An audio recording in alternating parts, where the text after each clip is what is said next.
When an NBA player is drafted number 1 overall, usually the team with that number 1 pick is a team that is in desperate need for a new franchise player. The unique connection between Anthony Bennett and Markelle Fultz is that both the Cavs and the 76ers at the time already had centerpiece franchise players. The Cavs at the time had Kyrie Irving and Andrew Bynum leading the way, at least hoping Andrew Bynum would lead the way, and the 76ers had Ben Simmons and Joel Embiid. It's also worth noting that Anthony and Markelle weren't expected to go number 1 overall as a no questions asked type pick. Of course, Anthony was the way bigger surprise compared to Markelle, but neither draft classes had that no questions asked number 1 pick like, say, LeBron James back in 2003. Finally, obviously but sadly, both players were considered to be draft busts. Today's video, we're going to figure out who was the bigger draft bust, Anthony Bennett or Markelle Fultz. To figure this out, I'm going to break things down into 4 categories. Category 1,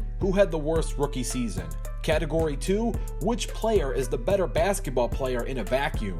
Category 3, who would I rather give a 5-year max contract to for the next 5 years? And Category 4, who had the least detrimental effect on their team? Before I answer this question, let's talk about how bad each rookie season was for these two. Anthony Bennett's rookie season was so bad, I remember watching a 2013 NBA Rooks promo about Anthony Bennett, and since he had no highlights to share, they had to fill it with him making 1 free throw. In fact, it took him 5 whole entire NBA games until Anthony Bennett made 1 NBA field goal. He went 1 for 20 for his first 5 games. That's a shooting percentage of 5%.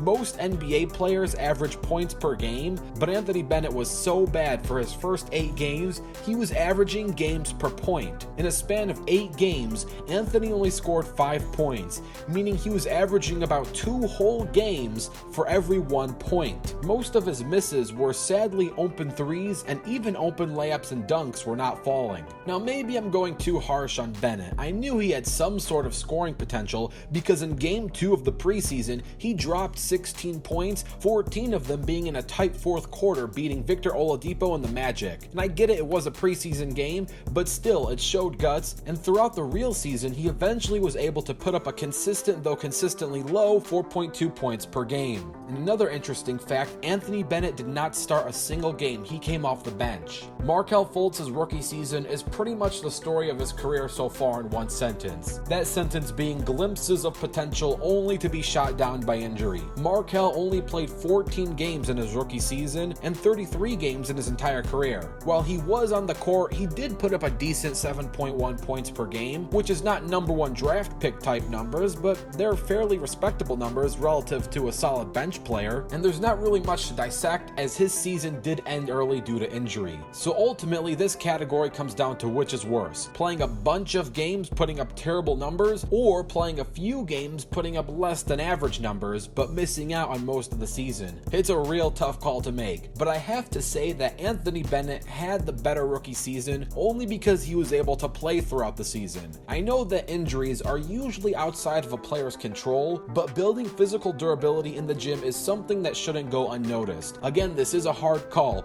Both players had really underwhelming rookie seasons, but if you forced me in a corner, I would say that Anthony Bennett had the better rookie season, but only by a hair.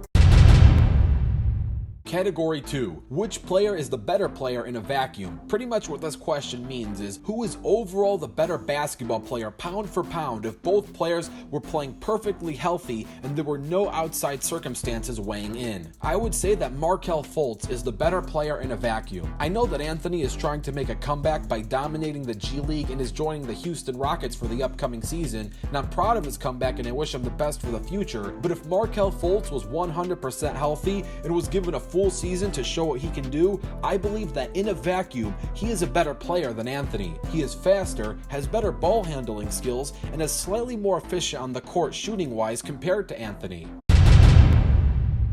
Category 3, who would I give a 5-year max contract to? If I was forced to, and this is hard since I don't know the current state of Markelle's health and I don't know how long he can stay healthy if he gets healthy, and he did recently sign a 2-year deal with the Magic and Anthony has a 1-year deal with the Rockets, but if I was guaranteed that both players would be 100% healthy and play at least 75 of the 82 regular season games for the next 5 years, then I would put my money on Markelle, but that's not how biology works nor how this category works. So since Anthony has proved that at the very least he can be healthier than Markelle, I would give him a long-term deal over Markelle, meaning this category goes to Anthony Bennett.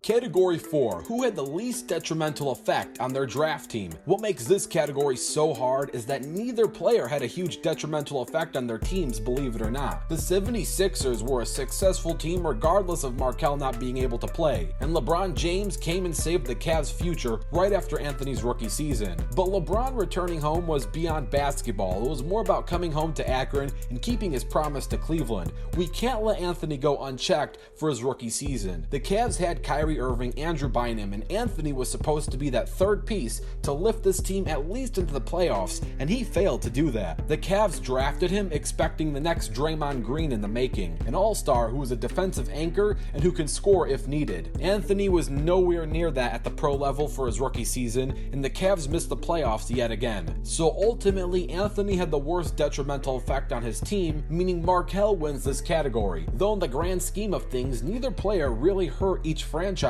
which is quite rare for #1 pick draft busts.